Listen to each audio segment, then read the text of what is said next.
I give them my prescription. They're like 15 minutes. So I go to a Starbucks. I order an Americano. I can't drink it. I'm that sick. Okay. I'm like now really concerned. I'm like, all right. So it went from like maybe I really do have DVT, and this guy was wrong. Okay. And like, what is going on here? I didn't just mysteriously get a flu bug in 12 hours, and I've never felt this way in my life. So now I limp back to CVS. I go to get my prescription, and the woman that gives me my prescription goes, "Hey, the pharmacist wants to talk to you." And I'm like, I don't need to talk to the pharmacist about freaking ibuprofen. I've taken it my entire life. She's like, no, she wants to talk to you. So the woman comes over to me, the pharmacist. She goes, hey, the only thing I got to tell you is make sure you take this with on a full stomach, or you will get sick immediately. And I'm like, oh. So I woke up, took essentially the prescription strength ibuprofen on an empty stomach, and that's why I'm sick right now. So now I go back to Starbucks. I order myself like a spinach feta wrap, which I never eat. And I'm not kidding you. It was like medicine. I ate this, and all of a sudden I was like 100%. It was crazy. So you're hockey tough. That's all I got to say. I mean, honestly, that was my Vegas trip. It was the worst Vegas trip out of my 75, 80 Vegas trips in my life. All right. Well, here's my smooth transition, Michael. Before you take ibuprofen in Minneapolis, you should eat Dulono's first. It'll coat your stomach. It'll fill you up. Our next live show is January 28th, 6 o'clock. Come down and see what ailment Michael has that day. And bring him some chicken soup, some matzo ball soup. You bring him something that'll make him feel good. Check out Dulono's Pizza at Dulono'sPizza.com. You can order online. You can call him at 612-767-9494. I order it all the time. I also go over there because it's a great place to watch games on the big screens and drink craft cocktails or craft beers. It's just a great place to hang out. We have really enjoyed working with them. Again, Dulono'sPizza.com, 612-767-9494. They have a huge delivery area because they have their shop in Woodbury and their shop in Minneapolis. And they've been awarded, won all kinds of awards. They've been doing it for 60 years. And unfortunately, not as many people know about this location as they should. This is a great pregame, postgame, pre-event, post-event location right by Ramp C, walking distance to the sporting venues and the music venues in downtown Minneapolis. Check them out at Dulono'sPizza.com. Tell me about flying back with Brad Hunt.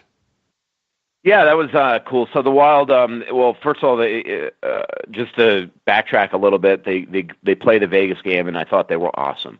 Other than a little drought in the second period and that one mishap by all four skaters on the power play goal by Alex Tuck, I thought they played awesome in Vegas. So, you're writing this story, and I watched that game with Pierre McGuire, which we could talk about in a little sec.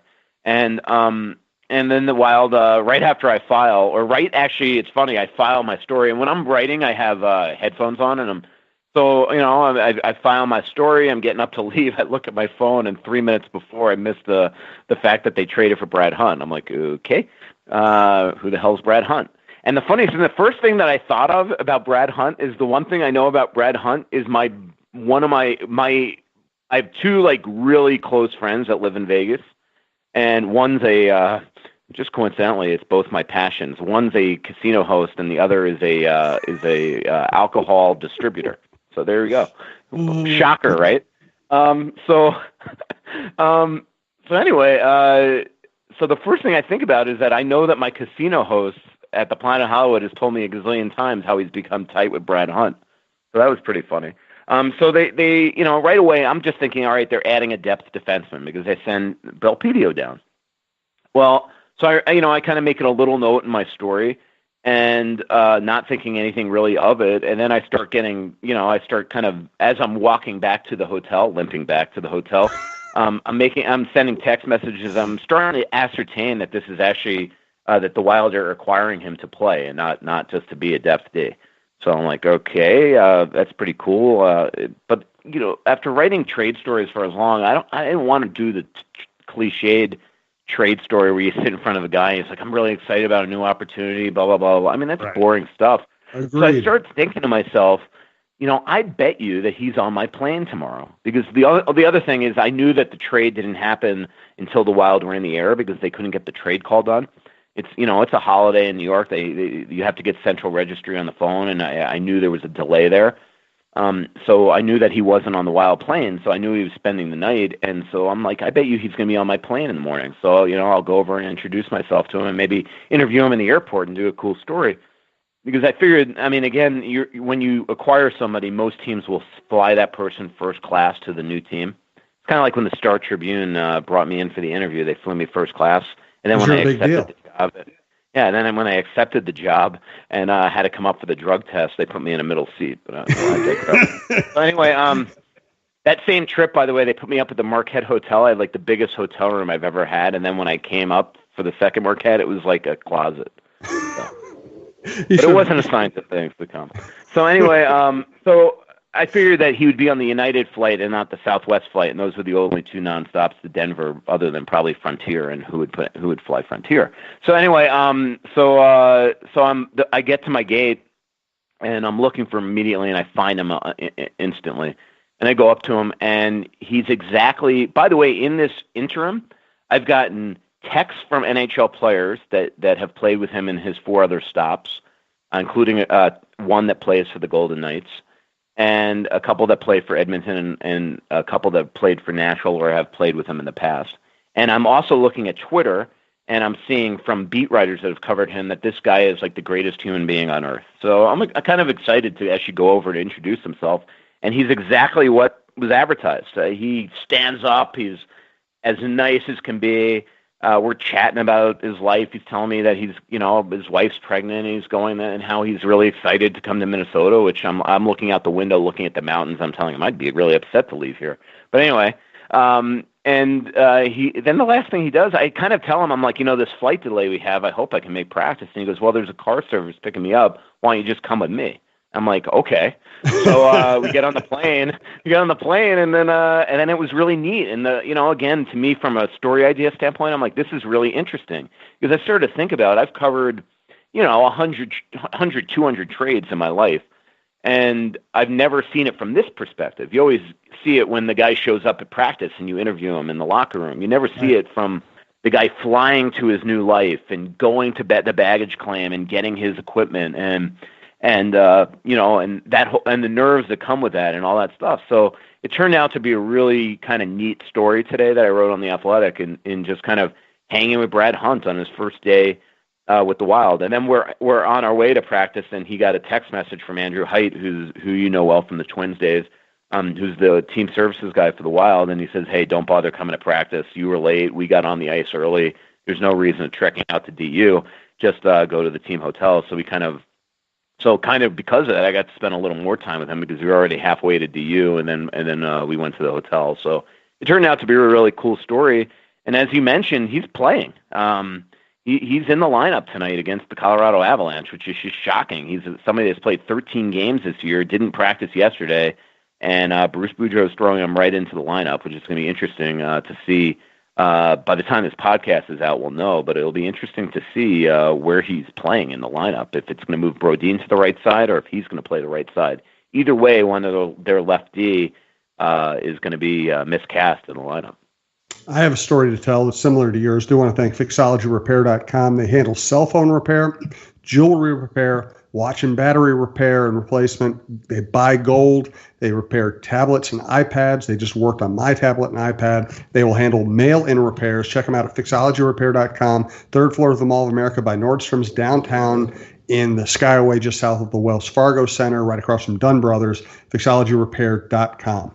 There are some things in life that you just can't live without. Now, whether it's a special piece of jewelry, a watch, or even your smartphone, you want it in working condition. At Fixology Repair, we are committed to restoring your pieces so that everything works or fits the way it ought to. Watch servicing, chain repair, and broken screen replacements are just a few of the services that we offer at our 2 locations, Mall of America and the Skyway in downtown Minneapolis. Please visit us at Fixologyrepair.com or at FixologyMN on Twitter to learn more. Mention this ad and get a 10% discount on our services. So before I was a ink-stained, jaded columnist, I was an ink-stained, jaded beat writer. And like you, I was an obsessive beat writer. I went crazy when I covered the Twins and the Vikings.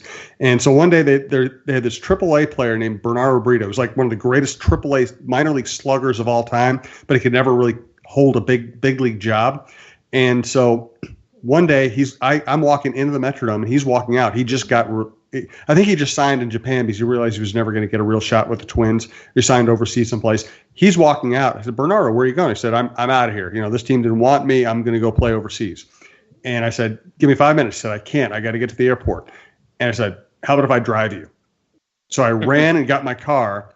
I turned on my recorder. I put him in the passenger seat. I had him hold the recorder. I asked him questions. I interviewed him while I drove him to the airport. That's funny. It reminds me of this one time. So the Panthers, when I covered them, they used to train in Haut, Quebec, which is right outside Ottawa. And so we'd be there for like 2-3 weeks. That's why I know Ottawa so well. And so one day, I'm writing it alone at the Olympics Stadium where the whole Olympics played. And I'm walking out to my car, and I happen to be walking. I mean, this is like 2-3 hours after practice ended. I'm walking out, and Pavel Bure is kind of, I hear somebody behind me. I turn around, it's Pavel Bure. I'm like, what are you doing still here? He goes, oh, I was getting treatment. And so he, this is pre-Uber. He had to go to a payphone to order a cab. And so I go to him. I'm like, you want me to just give you a ride? I was staying in Ottawa, but they were staying in Haut, Quebec. I'm like, you want me to just give you a ride back to the hotel? He's like, yeah, if you wouldn't mind. And then right away, I got actually nervous. I'm like, this is their $58 million man. They signed him. This is the richest hockey player in hockey. At the time, they gave him, after they traded for him, the biggest contract in NHL history in terms of actual salary. I think it was like 5 years at 58. And I'm like, could you imagine if I got into a car accident with Pavel Bure in my passenger seat? I had never driven safer back to a place. I was like overly cautious on every turn that I made with this guy in my passenger seat. And what if deep vein thrombosis is contagious? You could have killed him. Yeah. Russo Slack's tweet, with Michael basically being his first impression of the Wild, has Hunt asked for a trade yet? He's on his game, but I'm really looking forward to the tweets are funny, but it's the Photoshops that really do it. So I can't wait for his Photoshops after he hears this episode. Tell us more about the players, Aberg and Rask. Are these, are they contributors? Are they just roster depth? Well, here, I know I usually leave the tweets to you, but Skylar Vicious asks, please tell me why Rask is so lazy with the way he skates. It makes no sense. If he keeps it up, he'll be a healthy scratch in no time. Pretty much dead on analysis. This is my problem with the trade. I mean, I'll give you everybody a little heads up. So I knew that Nino was traded for about an hour and a half before it was announced, and it was a stressful hour and a half. And at least that's why we were able to have our article written and published at the second it was done. But Fenton got word. This kind of ticks me off. Somebody I emailed, a source of mine, to ask. I knew that Nino was gone. I was trying to find out who was gone from Carolina.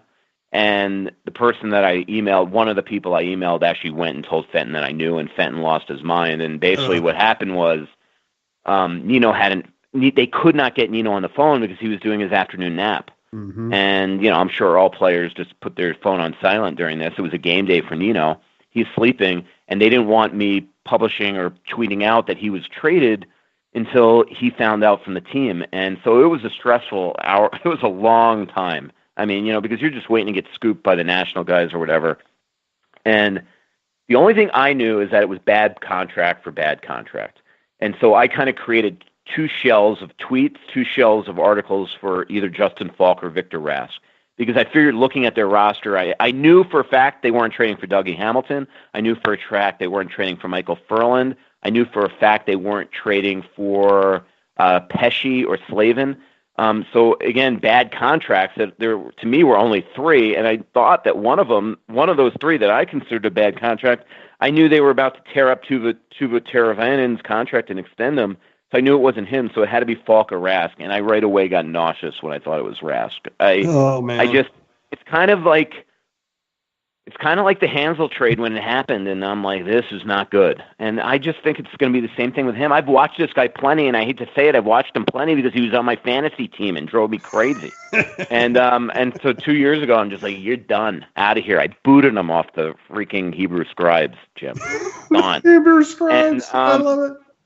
Yeah, and just watching him again right now, he doesn't move his feet. He